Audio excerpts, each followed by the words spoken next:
एक राज्य में रहता था एक सच्चा और अच्छा महाराज। वह बहुत बुद्धिमान था और उसने एक शानदार सिंहासन खड़ा किया था। महाराज अत्यंत धनवान भी था।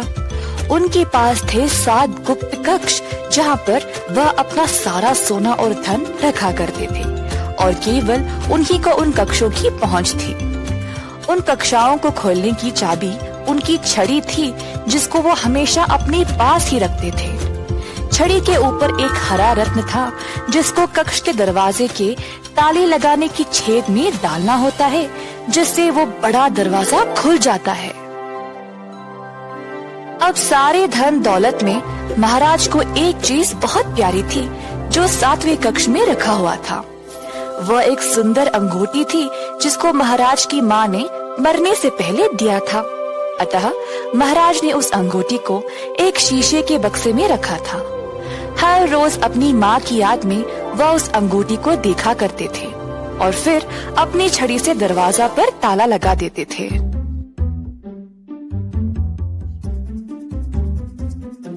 उसी राज्य में देव नामक एक व्यक्ति रहता था। देव एक चोर था। लोगों का जेब मारना,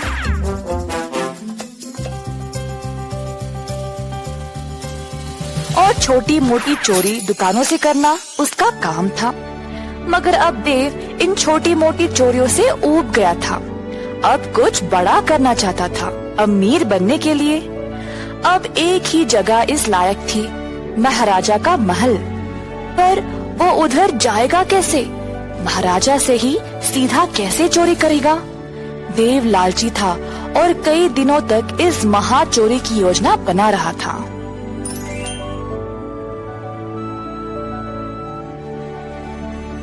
एक दिन देव महल के इर्द गिर्द घूम रहा था, जब उसकी मुलाकात उसके एक बचपन के दोस्त से हो गई, जो अब एक महल का पहरेदार था। प्रणाम मेरे दोस्त, कैसे हो? बहुत खूब देव, अब मैं राजमहल के दरवाजे की पहरेदारी करता हूँ। बहुत समय के बाद हम मिले हैं, तो तुम क्या करते हो? देव ने सोचा कि यही मौका है अंदर घुसने का। दरअसल मैं एक लेखक हूँ और हमारे राज्यों की अनोखी सुंदरता के बारे में लिख रहा हूँ। मैं दूर दूर तक यात्रा करता हूँ और उन जगहों के बारे में, उनका खाना पीना, उनके संस्कारों के बारे में लिखता हूँ। अब मेरा अगला विषय महाराज के इस किले के बारे में है और उसके वास्तुकला के बारे में। और मैं महाराजा को प्रशंसा करना चाहता हूँ ऐसा अनोखा महल बनाने के लिए। इसीलिए मैं यहाँ जानकारी के लिए आया था, परंतु इधर कोई मेरी सहायता के लिए है ही नहीं। इस महल के कई अनोखे चमत्कार हैं। मैंने तो ये भी सुना है कि इधर 7 गुप्त कक्षाएं हैं, जहाँ पर महाराज अपना सारा खजाना रखते हैं। अच्छा, ये तो काफी अनोखा लगता है। और कुछ बता सकते हो तुम मुझे? अरे हाँ, और इन कक्षाओं के बारे में तो बहुत लोग जानते हैं, पर बहुत कम को पता है कि इन कक्षाओं को केवल महाराज की छड़ी से ही खोला जा सकता है। ओह, वही जिस पे हरा रत्न लगा है? वाह, मुझे तो पता ही नहीं था। हाँ, वही। खैर, उम्मीद है तुम्हें कुछ तो जानकारी मिल गई। अब मैं चलता हूँ, फिर मिलेंगे देव। देव ने अपने दोस्त को अलविदा कहा और वापस घर चला गया।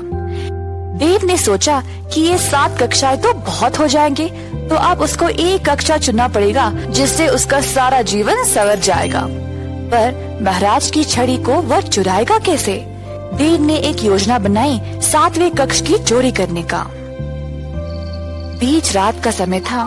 देव महल के अंदर घुस गया जब उसका पहरेदार दोस्त दरवाजे पर सो गया था। देव ने महाराज के कमरे की ओर देखा और एक रस्सी को दीवार पे लगे एक डंडे पर डाला और खुद को ऊपर खींचने लगा। खिड़की से झांक के देखा तो महाराज सोए थे। धीरे से वह कमरे में आया और वही थी छड़ी। देव ने छड़ी ली और महल की सीढ़ियों से कक्षों तक पहुंच गया, परंतु हर एक कक्ष पर एक पहरेदार था। देव ने कुछ जानवर की आवाज निकाली और पहरेदार देखने चले गए कि वह है क्या। तुरंत देव 7वें कक्ष की ओर गया और छड़ी से दरवाजे को खोल दिया। देव ने अपना भोरी निकाला और जितना हो सका उसमें डाल दिया।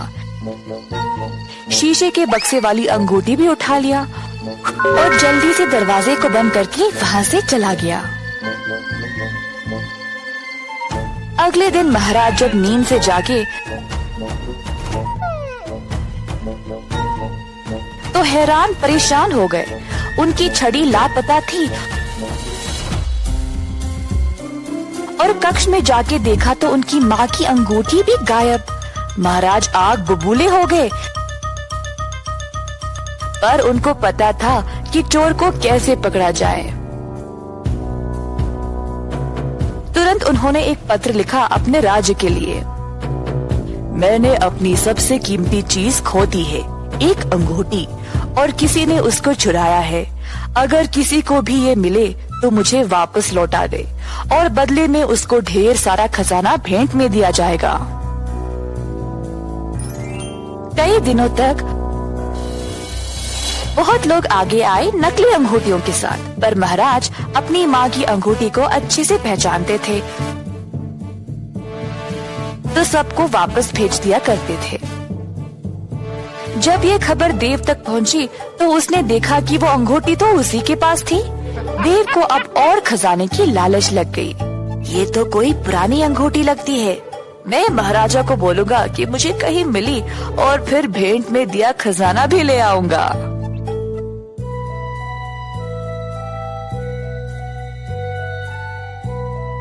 देव महाराज के पास गया और बोला, प्रणाम महाराज, मुझे ये अंगूठी मिली है तो आपको दिखाना चाहता था। अगर ये आपकी है तो ले ले और मुझे बदले में कुछ नहीं चाहिए। महाराज ने अंगूठी की ओर देखा और उसको पहचान लिया। धन्यवाद, ये मेरी ही है। देव अखड़ने लगा। अब वो और भी धनवान बनने वाला था क्योंकि महाराज खुश लग रहे थे। एक मिनट, इस अंगूठी को तो तुमने ही चुराया है ना? ये अंगूठी खोई नहीं थी। मैंने वो पत्र इसीलिए भेजा था क्योंकि मुझे पता था कि चोर बहुत लालची होगा। कई लोगों ने नकली अंगूठियां लाई थी, पर केवल तुमने असली वाली लाई क्योंकि तुम ही चोर हो। सैनिकों, ले जाओ इसको और सलाखों के पीछे डाल दो हमेशा के लिए। नहीं नहीं महाराज, माफ कर दो, मैं सब कुछ वापस लौटा दूंगा। कृपया मुझे सलाखों के पीछे मत डालो। इस कहानी से हमें ये सीख मिलती है कि लालची लोगों को हमेशा मुसीबत झेलनी पड़ती है।